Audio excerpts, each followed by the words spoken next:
जय हिंद दोस्तों। ताई दोस्तों, आप सभी का फिर से एक नए वीडियो पर स्वागत है। चलिए दोस्तों, आज हम आप लोगों को बताएंगे कि बोर्ड एग्जाम में एग्जामिनर जो है कॉपी में कौन सी 5 चीजें देखकर आपको फुल मार्क्स देते हैं। जी हाँ दोस्तों, अगर आप भी क्लास 10th या 12th के स्टूडेंट हैं, अगर आप एग्जाम देने वाले हैं या आप दे दिए हैं, तो ये चीज आप लोगों को पता होना बहुत ही जरूरी है। ठीक है, अगर पेपर में अगर ये 5 चीजें जो अगर आप सही ढंग से लिख के आते हैं तो एग्जामिनर आपको कब ज्यादा नंबर देंगे, कब कम नंबर देंगे, ये चीज आप लोगों को पता होना बहुत जरूरी है। ठीक है, तो ये वीडियो आज का बहुत ही इंपॉर्टेंट होने वाला है। ठीक है, तो चलिए दोस्तों, आज का जो हमारा मेन टॉपिक है कि एग्जामिनर कॉपी में ये 5 चीजें देखकर फुल मार्क्स देते हैं। ये कौन सी 5 चीजें हैं, इसको समझिएगा दोस्तों। अगला हमारा पॉइंट है कि कब आपको कम मार्क्स मिलते हैं और कब आपको ज्यादा मार्क्स मिलते हैं। जी हाँ दोस्तों, आप ये 5 चीजें, अगर आप ये 5 चीजें लिखते हैं तो कब आपको ज्यादा नंबर मिलेगा, कब आपको कम नंबर मिलेगा। ठीक है दोस्तों, तो ये चीज आप लोगों को समझना बहुत जरूरी है। तो आज की वीडियो को देखने के बाद आप लोग ये अगर 5 गलतियां नहीं करते हैं तो एग्जामिनर आपको फुल मार्क्स देंगे, कहीं पर भी एक भी नंबर कटौती नहीं करेंगे। ठीक है, तो वीडियो दोस्तों अंत तक जरूर देखिएगा। वीडियो अंत तक देखने के बाद आप लोग को पूरा चीज क्लियर हो जाएगा। ठीक है, अगर ये 5 चीजें सही से लिख के आते हैं तो एग्जामिनर जो है आपको फुल मार्क्स देंगे और आपको वहां पर फुल मार्क्स भी मिलेंगे, यानी कि 100 में 95 नंबर आपका यहां से पक्का हो जाएगा। ठीक है, तो कमजोर से कमजोर स्टूडेंट भी जो अभी तक ये वीडियो नहीं देखे हैं, देख लीजिएगा। चाहे आप एग्जाम दे रहे हैं या दे दिए हैं या देने वाले हैं, तो ये वीडियो आप लोगों के लिए बहुत ही इंपॉर्टेंट है, क्योंकि ये वीडियो आप लोगों को पूरे यूट्यूब पर कहीं नहीं मिलेगा। ये 5 चीजें दोस्तों, ये मेरा एकदम अंदाजा है कि एग्जामिनर जो है इसी 5 चीजें को देखकर जो है बोर्ड एग्जाम में कम और ज्यादा नंबर देते हैं। ठीक है दोस्तों, तो चलिए दोस्तों, आज हम सबसे पहले रूल नंबर फर्स्ट को देखेंगे। दोस्तों, रूल नंबर फर्स्ट देखिए क्या बोलता है। रूल नंबर फर्स्ट में बोला गया है कि बोर्ड एग्जाम की कॉपी मिलने के बाद अपना roll code, roll number, signature और सब्जेक्ट कोड ये सही भरें, बिल्कुल भी गलती ना करें। जी हाँ दोस्तों, देखिए ये जो है ना बहुत इंपॉर्टेंट है, क्योंकि यहीं से आपका जो है रिजल्ट बनता है। स्टूडेंट क्या करते हैं कि जैसे ही कॉपी मिलता है वो क्वेश्चन बनाना शुरू कर देते हैं और जो है ये चीज भूल जाते हैं कि उनको रोल कोड भी लिखना है, रोल नंबर भी लिखना है, सिग्नेचर भी करना है और सब्जेक्ट कोड भी लिखना है। अगर ये चीज आप सही लिख के आते हैं तो निश्चित रूप से आपका 100% रिजल्ट बनेगा।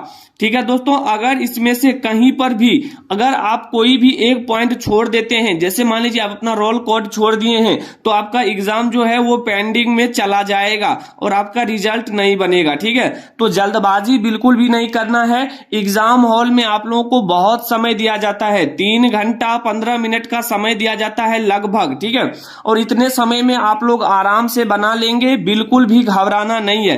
तो एग्जाम में जो कॉपी मिलेगा तो उसके बाद आपको पहले करना क्या है, roll code, roll number, signature, subject code, ये सारा चीज आपको सही भर लेना है, बिल्कुल भी गलती नहीं करना है। उसके बाद ही आप लोगों को क्वेश्चन की तरफ बढ़ना है। ठीक है, तो रूल नंबर फर्स्ट इंपॉर्टेंट था, आप लोग समझ गए होंगे। ठीक है, अब हमारा रूल नंबर सेकेंड जो है वो भी इंपॉर्टेंट है, उसको समझिएगा।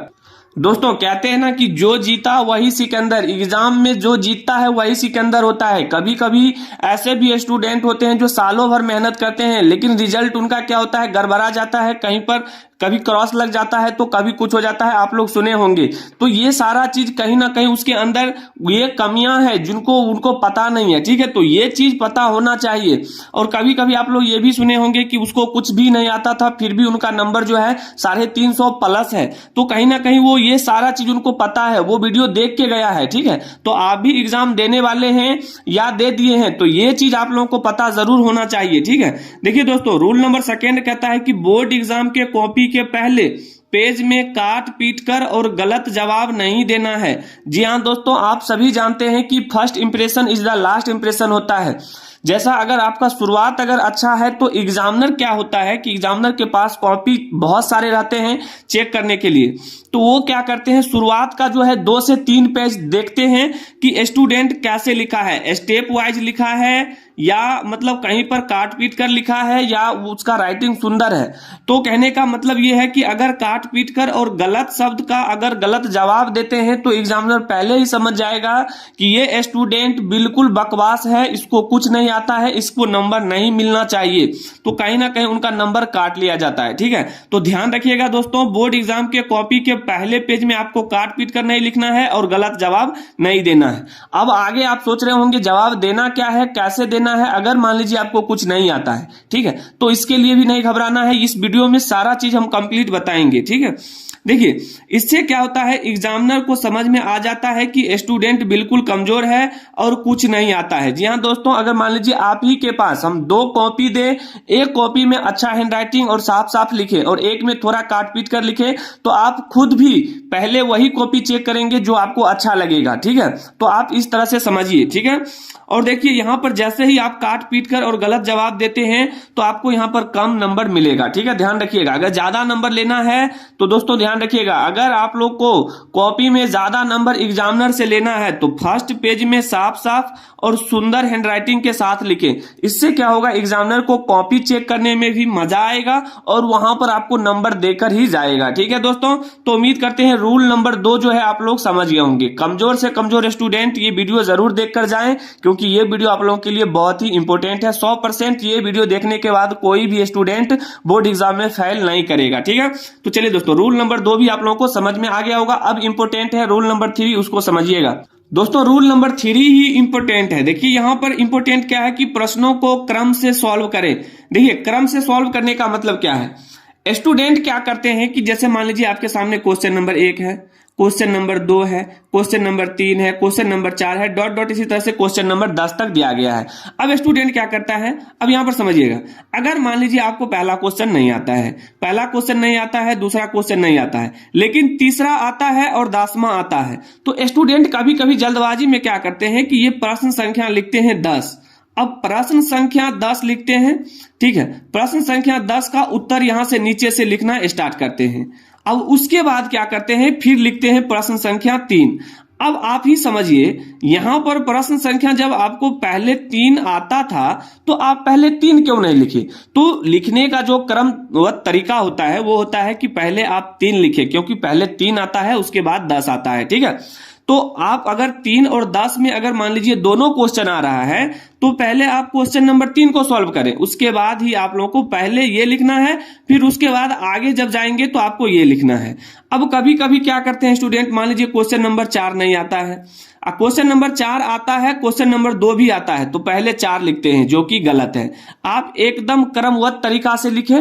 ठीक है, क्योंकि एग्जामिनर जो होते हैं ना वो क्रमवत से चेक भी करते हैं कॉपी को कि मतलब स्टूडेंट जो है पहले 3 नंबर बनाया है या 4 नंबर। हाँ, हो सकता है कभी कभी आपको मान लीजिए 1 नंबर आता है, 2 नंबर आता है, 3 नहीं आता है, 4 नहीं आता है, तो यहां पर क्या करें, 1 का पहले जवाब दे, फिर 2 का दे, 3 नहीं आता है तब जाके यहां पर आप 4 का जवाब दे। ठीक है, तो ये होता है हमारा क्रमबद्ध तरीका से लिखने का तरीका। तो इस तरह से लिखेंगे तो एग्जामिनर यहां पर भी इंप्रेस हो जाएंगे, खुश होकर आपको यहां से भी आपको फुल मार्क्स देंगे। वो समझ जाएंगे कि कहीं ना कहीं स्टूडेंट वो अपने हिसाब से सही लिखा है। ठीक है, तो फुल मार्क्स लेने का ये सभी तरीका आप लोगों को पता होना चाहिए। ठीक है, चलिए अब ये रूल नंबर 3 कंप्लीट हो गया है।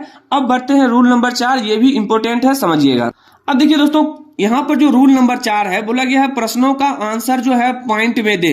अब पॉइंट में देने का मतलब ये हो गया कि आप बहुत क्या करते हैं स्टूडेंट, जैसे क्वेश्चन लिख देते हैं, क्वेश्चन ये हो गया, ठीक है, उसके बाद नीचे से क्या करते हैं, उत्तर लिख देते हैं, जो कि ये पूरे गलत है। ये तरीका बिल्कुल गलत है। जब आपके सामने क्वेश्चन रहता है तो वो क्वेश्चन में नंबर दिया रहता है। प्रश्न संख्या आप कौन बना रहे हैं, 2 बना रहे हैं तो 2 लिखिए, प्रश्न संख्या 2 लिखिए, और किस खंड से बना रहे हैं, खंड अ से बना रहे हैं या खंड ब से बना रहे हैं। तो अब जिस खंड से बना रहे हैं उस खंड का नाम ऊपर लिखेंगे कि ये हमारा खंड क्या है, ये खंड ब का है, ये बी का है, ठीक है, या ब का ABCD अगर हिंदी में है, इंग्लिश में है तो अपने हिसाब से लिख लेना है। खंड ब का प्रश्न संख्या हम बना रहे हैं, प्रश्न संख्या कितना बना रहे हैं, तो प्रश्न संख्या बना रहे हैं हम 2। तो इस तरह से लिखने का ये सही तरीका है। और पॉइंट दे देकर लिखें, अगर आप कोई भी क्वेश्चन बना रहे हैं तो आपको वहां पर 1 पॉइंट दे देना है, उसका जवाब यहां लिखना है, फिर नीचे पॉइंट देना है, ऐसे या स्टार देकर 1 पॉइंट बनाइए, उसके बाद दीजिए। इससे क्या होता है, आपका हैंड राइटिंग जो है ना अजीब तरह से दिखाई देता है, गजब का दिखाई देगा। एग्जामिनर एग्जामिनर तो पूरा खुश होकर फुल मार्क्स देगा। यही सब नंबर जो है ना आपको फेल होने से बचाएगा। ठीक है, तो उम्मीद करते हैं रूल नंबर 4 समझ गए होंगे। अब हमारा लास्ट है, इंपॉर्टेंट है, रूल नंबर 5, उसको समझिएगा दोस्तों। लास्ट और रूल नंबर 5 हमारा है कि सभी क्वेश्चन को अटेम्प्ट जरूर करें। जी हाँ दोस्तों, सभी क्वेश्चन। आप जानते हैं कि अगर आप खाली पेज छोड़कर आएंगे, जैसे मान लीजिए ये आपके सामने खाली पेज है, अब बताइए इसमें आपने कुछ नहीं लिखा, तो यहां पर कैसे एग्जामिनर नंबर देगा? कुछ भी नहीं देगा। लेकिन ध्यान दीजिएगा, अगर यहां पर क्वेश्चन में अगर हो सकता है आपको कुछ नहीं आता है, तो हम आगे लिखे हैं कि अगर कोई प्रश्न नहीं आता है तो आपको कीवर्ड से लिखना है। लेकिन ध्यान दीजिएगा, यहां पर क्वेश्चन को टच करना है। सभी क्वेश्चन में कुछ ना कुछ अपने हिसाब से लिखना है। अगर आपको नहीं आता है तो देखिए आगे हम बताए हैं कि अगर कोई प्रश्न नहीं आता है तो कीवर्ड। अब देखिए दोस्तों, ये कीवर्ड क्या होता है? कीवर्ड की सहायता से लिखे। कीवर्ड का मतलब ये होता है दोस्तों कि कोई आप उसमें एक कोई वर्ड पकड़ें। जैसे आप एक क्वेश्चन को 2 से 3 बार पढ़ेंगे तो आपको लगेगा, जैसे आप मान लीजिए प्रकाश का परावर्तन पढ़ रहे हैं। क्या पढ़ रहे हैं? प्रकाश का परावर्तन। अब तो जैसे ही आपने प्रकाश का परावर्तन पढ़ा, 1-2 बार पढ़िए प्रकाश का परावर्तन, प्रकाश का परावर्तन, प्रकाश का परावर्तन, तो हो सकता है इसके बारे में आपको नहीं पता है, लेकिन प्रकाश के बारे में पता है आपको। तो प्रकाश के बारे में आप लिखिए 2 से 3 लाइन। और देखिए ज्यादा आपको जवाब नहीं देना है। अगर 2 मार्क्स का है तो आपको 3 से 4 लाइन में लिखना है। अगर 5 मार्क्स का है तो आप कम से कम 6 से 7 लाइन में लिखिए। ठीक है, ऐसा नहीं कि 2 मार्क्स का है और आप वहां पर 5 से 6 लाइन लिख देते हैं, तो एग्जामिनर समझ जाएगा कि इसको कुछ आता नहीं है, ये गलत कहीं ना कहीं बीच में लिखा होगा, तो वो आपका कॉपी पूरा डीपली में चेक करेगा। तो ये हमारा कीवर्ड होता है। इस कीवर्ड के सहायता से आप कोई भी क्वेश्चन, कैसा भी क्वेश्चन है, उसको आप सॉल्व कर लेंगे। और इस तरह से आप लोगों का जो है एग्जाम में 20 से 30 नंबर भी ज्यादा मिलेगा और आप लोग कभी भी फेल नहीं होंगे। ये फेल का नाम ही आप लोगों के अंदर नहीं आएगा। निश्चित रूप से आप लोगों का रिजल्ट अच्छा बनेगा। ठीक है, तो ये था हमारा तरीका दोस्तों कि एग्जामिनर कौन सी 5 चीजें देखकर नंबर देता है। ये 5 चीजें अगर आप लोग सही ढंग से लिख के आते हैं तो निश्चित रूप से आप लोगों को बोर्ड एग्जाम में 95% मार्क्स मिलेगा। तो उम्मीद करते हैं दोस्तों वीडियो अच्छा लगा होगा। अगर अच्छा लगा है, चैनल पर पहली बार आए हैं, चैनल को सब्सक्राइब कर लीजिएगा। आने वाले बोर्ड एग्जाम से संबंधित सभी टिप्स आप लोगों के पास पहुंचता रहेगा। और वीडियो अच्छा लगे तो लाइक जरूर करिएगा। आप लोग किस राज्य से हैं कमेंट करना नहीं भूलिएगा। तो मिलते हैं दोस्तों अगले वीडियो में, तब तक के लिए जय हिंद, जय भारत, वंदे मातरम।